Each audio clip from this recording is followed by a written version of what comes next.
Hunter Barco had a 5-hour delay on his flight from Indianapolis to Atlanta to Pittsburgh, so he didn't land in Pittsburgh until 6:15 p.m. on Tuesday, and he was able to save the bullpen.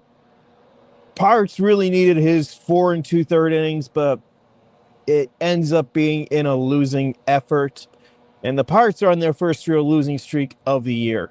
Good morning, and welcome to Offbeat here on North Shore 9, presented by FanDuel. My name is Alex Stumpf. This is a daily look at your Pittsburgh Pirates. When you look at everything that went into this game, I don't think it's too shocking that this was a loss. Braxton Ashcraft was on the bereavement list and was away from the team leading up to this start. He got activated on Tuesday. He made the start. It's not fair to second guess now that we just know the results, so we're not going to. He has his first bad start of the year. He was pretty good the first time through the order. I theorized on Book Rule Bucks that, if he used his curveball down in the zone more, below the zone, that maybe it could play because he had the slider working in his last start. This is a Cardinal team that hits curveballs well, and those Cardinals hit curveballs well. Victor Scott homered. Alec Burleson hit a Book Rule double into the notch in the fifth inning that kind of opened up the floodgates and made this one pretty much out of reach. Not a good start for Braxton Ashcraft. Given the circumstances, I'm not sweating it. I would expect we see someone closer to the Braxton we saw most of the year his next time out. Hunter Barco comes in, and he gets the Pirates across the finish line from there. And after a bullpen game Monday, after a week's worth of games, as is, and still 5 games after this in a row before they get their next off day, that was big. If nothing else, he fell on the sword. He took one for the team. Didn't look good. Like those circumstances I said beforehand, I don't know how much I can critique of that outing. But a lot of the issues that I saw, the flat fastball, the breaking pitches, either being over the heart of the plate or just falling too far glove side to be competitive, or something that a hitter would think of swinging at. I'm willing to chalk a lot of that up to the plate and just the really crappy day he had. But those are also issues that we saw whenever he was up in the majors the first time around. I think he's at a point where the Pirates are doing him no favors. He probably should just go to Indianapolis and start and have a normal routine. And if there's something he wants to work on, he can work on it in a bullpen before that next start. Do what every starting pitcher is used to doing, because the bullpen experiment, it hasn't really worked. You could get another fresh arm up here on Wednesday if you option him. I think he's in a spot where he just needs to not pitch out of the bullpen in the major leagues unless it's like an opener situation, and even then down the road in a little bit. Offense came alive late, but they were flat most of the night. It wasn't until this game was pretty much out of reach that they finally started hitting. It just wasn't a good night at the ballpark. There is no other way to put it. It was just a loss, and it's 1 out of 162. But this is now a 3-game losing streak, something that had not happened this year. And for a team that had one nice winning streak, but it hasn't really, stacked wins going on, Pirates now find themselves at 16-14. They are now behind the Cardinals in the division. And yeah, it's way too early to, standings watch, but this is a divisional game. This is the longest home series they are going to get against the Cardinals this year, and they are 0-2 in it. Right now, they're in a spot where they would be happy with a split. So what goes into breaking a losing streak like this? Well, you look at the starting pitching first. Bubba is going on Wednesday. Paul Skenes is scheduled for Thursday. Those are 2 guys that have stopper potential. If not Bubba Chandler yet, then you really have to think of Paul. But Bubba Chandler's going out, and it's not the most favorable of matchups, in my opinion.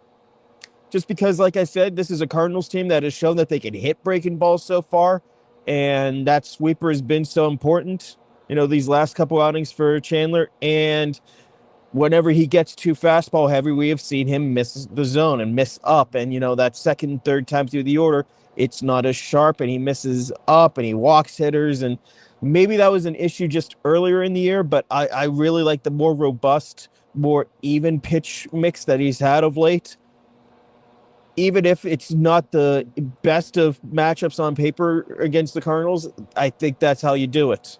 You don't overpower this team. You don't try to punch your way out of it. You just stick with the routine. You stick with what has worked lately. Offensively, Oneil Cruz came back from being sick on Monday, and he homered on Tuesday. Ryan O'Hearn, he continues to hit. Saw Konnor Griffin put together a couple good swings, including a home run in the ninth. Yeah, it was garbage time, but it was still a good swing to right center. That's something that we haven't really seen from him so far. We haven't seen him work gap to gap a whole lot ever since that Connor's corner double in his first game. So I see some signs of life, especially from the bottom half of the lineup. I mean, we've talked about how top heavy they've been, but Nick Gonzalez is hitting of late. Spencer Horwitz is hitting of late. If Connor Griffin can get a little bit going, they scored 7 runs. That's something that you can take as, okay, that's a sign. Even if it wasn't against, the top of the Cardinals bullpen or the best, they were still able to put some swings together, be able to put a couple balls in seats. You look at the offense, whatever you're trying to snap a losing streak. You look at the fundamentals, and that's stuff that we talked about on Monday. And that loss Monday is why this is a 3-game losing streak. Because they did not execute whenever they needed to. And that's really what we haven't seen the last couple days. Just poor execution. Whether that's in the field making errors, whether that's, pitchers not getting breaking balls where in the lanes that they should. It's a losing streak. Every team is going to have these. And I'm not going to overemphasize, how, they can't let this hit 4 or 5 or whatever, because it's still April. But in my last newsletter for Book Rule Bucks, I finally addressed the question of, do I think this team is for real? And I gave a leaning, yeah, I think so. They could be.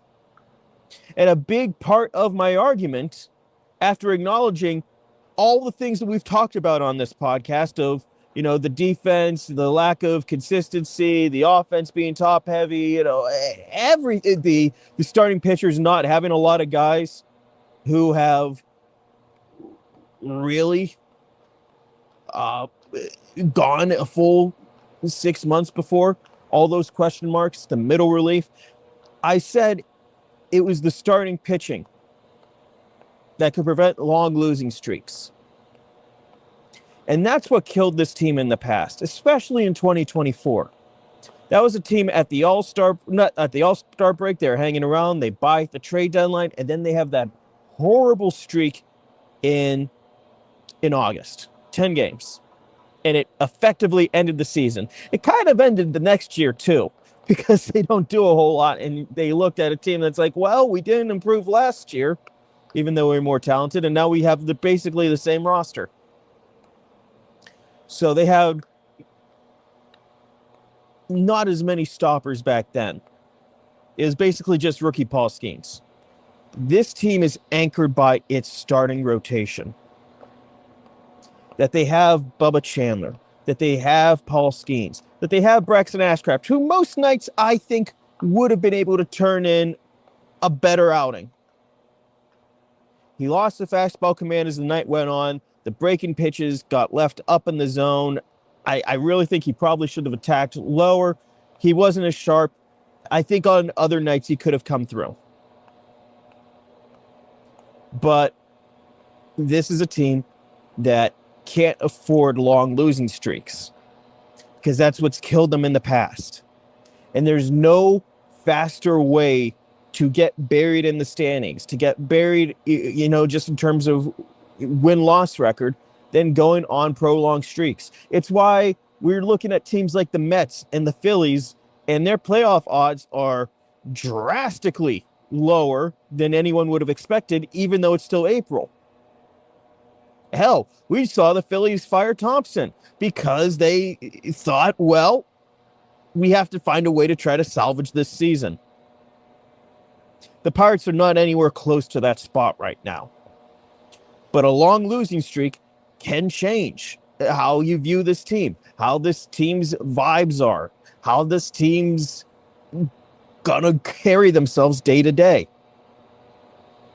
That's a level of adversity that you can avoid, whether it's through a starting pitcher just shoving and taking control, whether it's the offense being like, you know what, we're going to put up 7-8 runs tonight. We don't need a great outing. We'll just take care of it. 3-game losing streaks are nothing in the grand scheme of things. 7, 8-game losing streaks, 10-game losing streaks, that's what stings you for a year. And there's a long way to go until we get to this point, but you know what? You have to cut it off. You have to get things right. They have to find a way to, if they want to be competitive, they have to find a way to prevent losing streaks from getting long. It's only 3 games, but, you look at losses like Monday, those are parts of losing streaks too, where you let a very winnable game go away. This one wasn't exactly winnable on paper. Like I said, uphill climb with Ashcraft coming back from the bereavement list, with Hunter Barco going through what he had, with the bullpen just being gassed after a bullpen day the night before. But still 3 in a row.